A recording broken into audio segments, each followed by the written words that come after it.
Now hello friends, this is Himanshi and welcome to let's learn. Discuss करेंगे English pedagogy के teaching of English methods. कल हम सिर्फ grammar translation method को complete कर पाए थे, अचानक से पावर कट हुआ और मतलब ठीक है, फिर तो कुछ हुआ ही नहीं। खैर, तो आज सारे मेथड्स को डिस्कस करेंगे एकदम अच्छे तरीके से और जल्दी से, क्योंकि बिल्कुल फैक्चुअल तरीके से क्वेश्चन पूछा जाता है। 1 नंबर में आपका सीटेट में अगर मैं बात करूं मेथड्स के ऊपर, तो 1 मार्क का क्वेश्चन होता है, एकदम फैक्चुअल सा होता है। वैसे तो मेथड्स अनलिमिटेड हैं, आप कितने भी पढ़ लीजिए, लेकिन जो सिलेक्टेड मेथड्स जिन पर बार बार क्वेश्चंस आते रहे हैं उनको हम डिस्कस करेंगे और बीच में क्वेश्चंस को भी करते रहेंगे। सभी को गुड इवनिंग, नमस्कार, राम राम, सत श्री अकाल, अस्सलाम वालेकुम, whatever you feel connected with. Start करेंगे। मैं देख लेती हूँ एक बार आप लोगों के कॉमेंट्स, अगर चीजें ठीक से चल रही हैं तो फिर आगे बढ़ जाएंगे, फिर किस बात का इंतजार है। आज बैक टू बैक सेशंस चल रहे हैं सुबह से। क्या हुआ, मतलब नोटिफिकेशन नहीं गया, क्या हुआ है आज? ये कुछ तो गड़बड़ हुई है, अभी आप लोग जुड़ ही नहीं पाए अभी तक। खैर, ओके,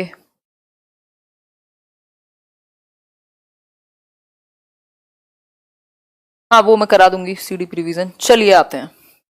हाँ, फीलिंग फ्रेश। आज बहुत ज्यादा सेशंस लिए मैंने कंपैरेटिवली। मैं 4 सेशन के आसपास लेती हूँ, आज 7 लिए हैं, बट आज थोड़ा सा बेहतर फील कर रही हूँ मैं। पिछले 1 डेढ़ हफ्ते में तो 4 लेने होते थे तो मैं 3 ही ले पा रही थी, तबीयत थोड़ी इतनी डाउन थी। खैर, आ जाइए एक बार डिस्कशन पे आ जाते हैं, कोई दिक्कत नहीं। अच्छा, वो लिंक अगर काम नहीं कर रहे, वो जो 5 मास्टर रिवीजन सेशन है, तो वो डिस्क्रिप्शन में जाओगे तो काम करेगा। वो कमेंट वाले लिंक काम नहीं कर रहे हैं, वो कई बार यूट्यूब उसको स्पैम समझ के नहीं एक्टिव करता। ठीक है, तो स्टार्ट करेंगे। तबीयत अच्छी है गुरुकुल जी? चलिए, ग्रामर ट्रांसलेशन को फटाफट से रिवाइज करेंगे, फिर बाकी मेथड्स पे चलेंगे। ग्रामर ट्रांसलेशन हमने बात की थी कि सबसे पुराना मेथड है, one of the oldest methods, मतलब कह सकते हैं कि सबसे पुराना मेथड है। ट्रेडिशनल मेथड भी कहा जाता है इसको, क्लासिकल मेथड भी कहा जाता है। मदर टंग का भरपूर इस्तेमाल यहाँ किया जाता है। मदर टंग मतलब कोई भी आपकी मातृभाषा, हिंदी की बात करें तो हिंदी को मदर टंग ले लेते हैं। टारगेट लैंग्वेज क्या है? टारगेट लैंग्वेज है इंग्लिश, मतलब इंग्लिश आप पढ़ रहे हैं हिंदी की मदद से ट्रांसलेट करके, जैसे हम अभी पढ़ रहे हैं या जैसे हम ग्रामर आज तक सीखते आए हैं। ठीक है बात।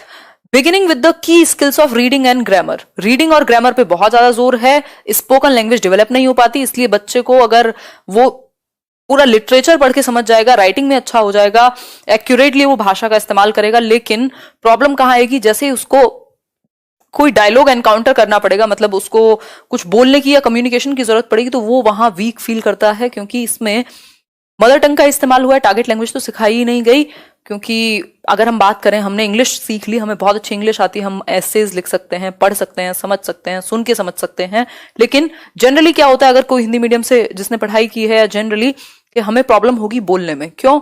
क्योंकि हमें ट्रांसलेट करके पढ़ाया गया था भाषा को, हमें उसको प्रॉपर तरीके से यूज करने का मौका मिला नहीं कम्युनिकेशन में। ठीक, और भाषा एनवायरमेंट से आती है, तो इसकी लिमिटेशन है, ये इसकी कमजोरी है कि स्पोकन लैंग्वेज को यहां नेग्लेक्ट किया गया, नेचुरल स्पीच को मौका नहीं दिया गया। ठीक है, become proficient in reading and writing. Reading writing में आप अच्छे हो गए, बट एक सिंपल कम्युनिकेटिव एनकाउंटर नहीं झेल पाएंगे। ठीक, और अगर मैं बात करूं तो लिटरेचर टारगेट लैंग्वेज में आप अच्छा पढ़ पाएंगे। इसके अलावा आइसोलेटेड जो वर्ड्स हैं उनकी फॉर्म पर, उनके मीनिंग्स पर ज्यादा जोर दिया जाता है, यानी वोकैबुलरी अच्छी हो जाएगी, एक्यूरेटली आप यूज करना सीख जाएंगे भाषा को, मतलब गलतियां कम होंगी, रूल्स वगैरह आप सही तरीके से इस्तेमाल करेंगे। फिर अगर मैं इसके बाद की बात करूं तो क्वेश्चन है आपके सामने, लिटिल और no attention is given to pronunciation in dash method. तो ग्रामर ट्रांसलेशन मेथड में प्रोनाउंसिएशन पर फोकस नहीं होता, क्योंकि सिर्फ ट्रांसलेशन पर फोकस है, अनुवाद पर फोकस है, प्रोनाउंसिएशन को फोकस किया ही नहीं जाता, स्पोकन लैंग्वेज के एलिमेंट्स को फोकस किया ही नहीं जाता।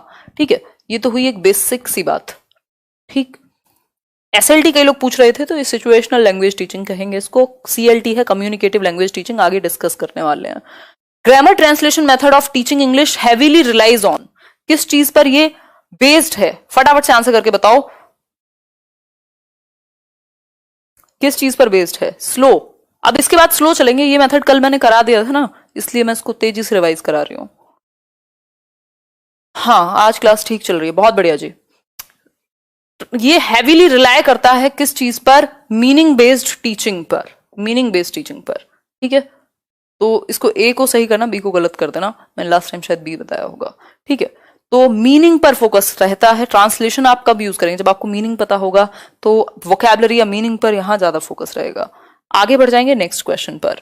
नेक्स्ट क्वेश्चन क्या है देख लीजिए, डायरेक्ट मेथड, बहुत इंपॉर्टेंट है डायरेक्ट मेथड। डायरेक्ट मेथड की अगर हम बात करें तो इसको कह सकते हैं हम डायरेक्टली हम भाषा का इस्तेमाल करेंगे उसी लैंग्वेज का जिसको हम सिखाना चाहते हैं। मतलब इंग्लिश सिखाना चाहते हैं तो ट्रांसलेट नहीं करेंगे, एज इट इज इंग्लिश में ही कन्वर्सेशन होगी। ठीक, जैसे इंग्लिश मीडियम स्कूल्स में अगर आप बहुत सारी जगह पर क्या है कि आपको कम्युनिकेट इंग्लिश में ही करना है बच्चे को, अब वो कम करे ज्यादा करे जैसे करे, और टीचर्स भी उससे इंग्लिश में ही बात करेंगे, हिंदी बोलने पे 5 रुपए का फाइन है, ये वो वाला मेथड है डायरेक्ट मेथड। ठीक है बात, तो ये नेचुरल या फिर रिफॉर्म्ड मेथड कहा जाता है।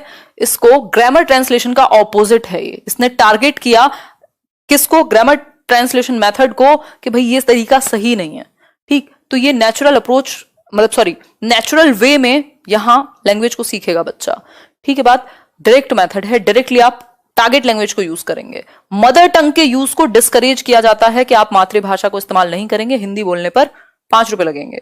Attention is on speaking and listening, यहां स्पीकिंग और लिसनिंग पर फोकस किया जाएगा कि आप ज्यादा से ज्यादा यूज करें लैंग्वेज को, और सुने भी तो टारगेट लैंग्वेज को ही सुने, यानी इंग्लिश सीख रहे हैं तो इंग्लिश को सुने, इंग्लिश को बोलें, उसी में आंसर करें। यहां ग्रामर इंडक्टिव तरीके से सिखाई जाती है और ग्रामर ट्रांसलेशन में डिडक्टिव। इंडक्टिवली कैसे? पहले एग्जाम्पल दिया जाएगा, मतलब नोन टू अननोन कह सकते हैं। ठीक है, इनडायरेक्टली सिखाई जाती है अगर मैं कहूं तो, वो आप जब लैंग्वेज को यूज करना सीख जाएंगे तो ग्रामेटिकल टर्म्स आपको पहले से पता होंगे कि अच्छा इसको ये कहते हैं, इसको ये कहते हैं। ठीक है, तो जो हम आज तक यूज कर रहे थे नाउन और ये सारी जितने भी नेम्स हम यूज कर रहे थे उनको नाउन कहते हैं, बाद में आप डेफिनेशन बताएंगे। ठीक है बात, लेकिन यहां एक प्रॉब्लम थी। प्रॉब्लम क्या थी डायरेक्ट मेथड में? कि इसके लिए टीचर बहुत प्रोफिशिएंट चाहिए, टीचर अपने आप में कॉम्पिटेंट चाहिए, बेहतर टीचर हो, और क्लास छोटी हो, 35 बच्चों की, या मतलब छोटी क्लास हो। अगर बहुत ज्यादा बड़ी क्लास है तो फिर प्रॉब्लम आएगी, उतने अच्छे से ये जो मेथड है वो काम नहीं कर पाएगा। तो इसके लिए ज्यादा प्रोफिशिएंट टीचर्स चाहिए, छोटे क्लासेस चाहिए, ज्यादा रिसोर्सेज चाहिए, इसलिए ये मेथड थोड़ा सा प्रॉब्लमेटिक रहा, इसको यूज करना उतना आसान नहीं रहा। ठीक है बात, कल का जो वीडियो कंप्लीट नहीं है तभी तो आज कर रहे हैं सोहन, है ना, वो बीच में रुक गया था। अब क्वेश्चन देख लीजिए एक बार। The method of teaching foreign language without using the pupils first language is, मतलब कि कौन सा मेथड है? Teaching to teach foreign language, foreign language जो आपकी भाषा नहीं है, जो बाहरी भाषा है, इंग्लिश को मान लेते हैं यहां पर, without using the pupils first language, बच्चे की फर्स्ट लैंग्वेज यानी उसकी मदर टंग का इस्तेमाल किए बिना कौन से मेथड में हम फॉरेन लैंग्वेज को सिखाते हैं? टारगेट लैंग्वेज भी लिख सकते थे फॉरेन की जगह यहां। तो डायरेक्ट मेथड है, क्लासिकल है, ग्रामर ट्रांसलेशन है, ओल्ड मेथड है। बताइए एक बार। बिल्कुल, बहुत बड़े आंसर कर रहे हैं आप लोग। ये तो तीनों एक ही कैटेगरी में चले जाएंगे। जो आंसर होगा वो डायरेक्ट मेथड होगा, जिसमें मदर टंग का यूज नहीं किया जाता, मातृभाषा का यूज नहीं किया जाता, टारगेट लैंग्वेज का ही यूज किया जाता है। तो बच्चे की पहली लैंग्वेज को यहां यूज नहीं किया जाएगा। आगे बढ़ेंगे नेक्स्ट क्वेश्चन पर। नेक्स्ट क्वेश्चन क्या कहता है देख लेते हैं थोड़ा सा। डॉक्टर वेस्ट न्यू मेथड, अब ये रीडिंग के लिए है डॉक्टर वेस्ट का new method, doctor Michael West ने इसको दिया था। ठीक, ये डायरेक्ट मेथड के अगेंस्ट है, ये रीडिंग पर ज्यादा फोकस करेगा, उसमें भी साइलेंट रीडिंग। ठीक, मदर टंग के यूज को यहां फेवर किया जाएगा, लिसनिंग, स्पीकिंग, रीडिंग, राइटिंग जो भी आपकी स्किल्स हैं वो इग्नोर हो जाएंगे यहां। ठीक, रीडिंग पर फोकस है, इसके अलावा लिसनिंग, स्पीकिंग और राइटिंग इग्नोर होगा। तो ये रीडिंग पर फोकस करके और मदर टंग का यूज करते हुए आगे लेकर के चलता है। ठीक है, बहुत बढ़िया ज्योति धामा जी।